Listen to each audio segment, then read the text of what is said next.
Hey guys, and welcome back.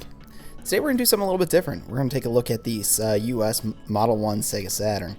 Now, normally I'm doing a lot of restoration work, not only on the inside of the console, but on the outside as well. I got lucky, and actually this one's in pretty decent condition, so we're not going to have to do a lot from an outside, call it cleaning and retrobrighting perspective, but there's still plenty to do on the inside. We're also going to do some modifications to a RGB SCART to HDMI scaler. This is a pretty notorious scaler, so we're going to get into that a little bit later on, but for now, let's crack this console open and start doing some mods.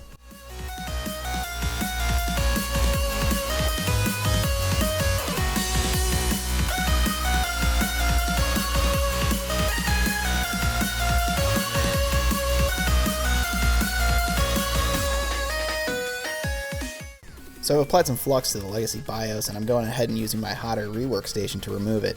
The thing that's very strange about the Model 1s is, based on the way they did their wave soldering back in the day, they actually epoxied this chip to the motherboard. So what that means is this takes an extremely long amount of time to actually get it off of the board, and it's a complete pain. But once you get it off, everything is pretty much par for the course, so you just got to take your time.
For those who are astute, you might notice the red conductors that I've got running along the right side of the case in this picture. I've got those currently connected to the power supply to run my power to the mod chip. I ended up actually pulling those out later and hooking up the mod chip directly to the cd-rom drive. I find that hooking it up to the cd-rom drive, first of all, creates a shorter lead and creates less opportunity to short anything out. So that's kind of how I've actually done this, and while I haven't shown it on camera, I figured I'd just go ahead and point that out, since you'll notice it later on that those have actually come.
Okay, now it's time to talk about this scaler.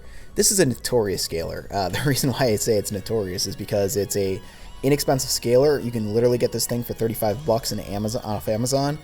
And, for the most part, it kind of does what it's supposed to do. It's an RGB scaler, but there are other problems with it. For example, it'll stretch all of your stuff to widescreen. There is input delay on this thing. Some have measured it up above 120 seconds and milliseconds of input lag. Things like that. And while I can't technically fix the input lag, there are other things that I've observed about this thing that I can fix. First and foremost, what I'm going to do is I'm going to add a switch to this to force RGB video. So what I've noticed when I use this on like a Super Nintendo, for example, less with a Saturn, is sometimes it won't automatically go to RGB and it'll just use composite, which quite frankly I'm not sure why that is, but it's something that I've observed.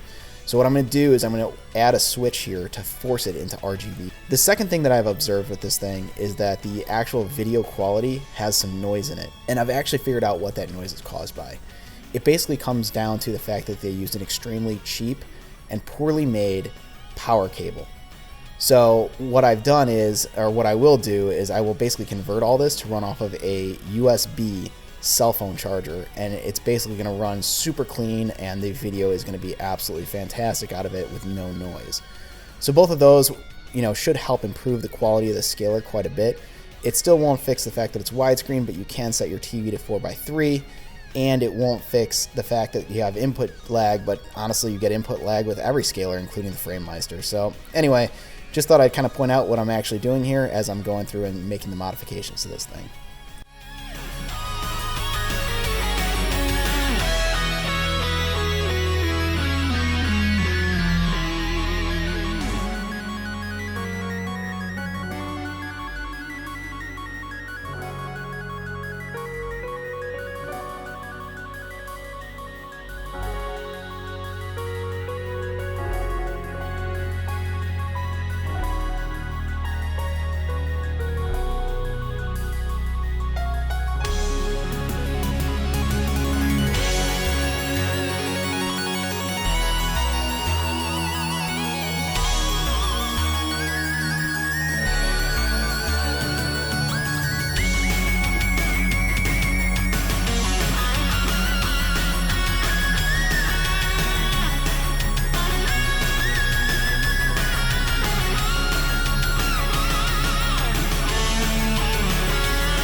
So what I'm doing here is I'm soldering the 5-volt line from the actual power supply itself to pin 16 on the RGB SCART head. Pin 16, what that does is it dictates whether scaler is expecting RGB video versus composite. And if you get voltage above 1 volt, it's expecting RGB. So this effectively jump starts it and forces it to think that it's getting RGB.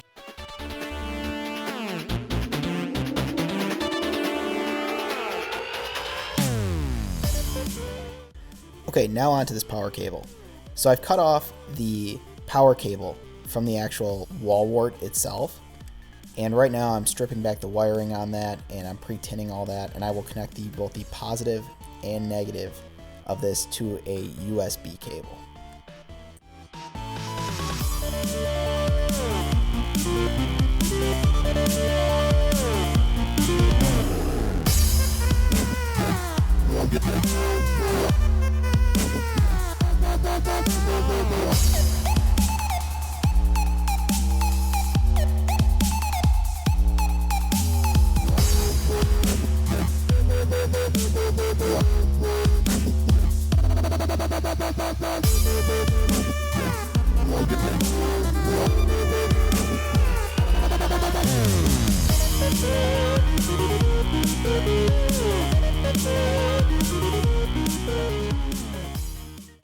Alright, with all that connected, now time to just do a little bit of shrink tubing.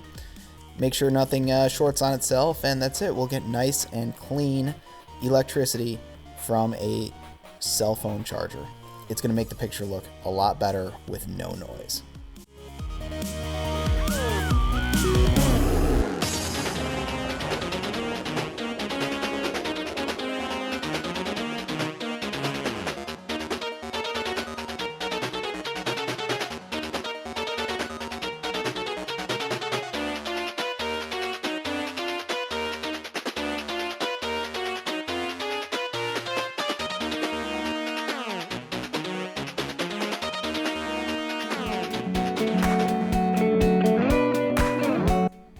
we've done a lot of work. Now comes my favorite part. Does it all work? So we'll hook up the system to the RGB scaler, and let's go ahead and test out 3 different discs. We're going to try obviously a backup, we'll try a Japanese original, and we'll try a US original, and make sure it can read and play all of them. So let's check it out.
Well, the console and scaler turned out absolutely great and are working just the way they should. Like I said, got a little lucky with this one, didn't have to do a whole bunch from a cosmetic standpoint, but adding region-free BIOS, the ability to play backups via the mod chip, and the modifications of the scaler really make this a nice complete package. If people are interested in a more in-depth look at how to mod that scaler, let me know and I would be happy to do a how-to tutorial on exactly what I did and how to do it. You could also repurpose that rocker switch for an on-off switch since that scaler doesn't come with one. But yeah, like I said, guys, I hope you enjoyed the video. There will be plenty more like it. I've got a whole bunch lined up, so please comment, like, and subscribe for more content.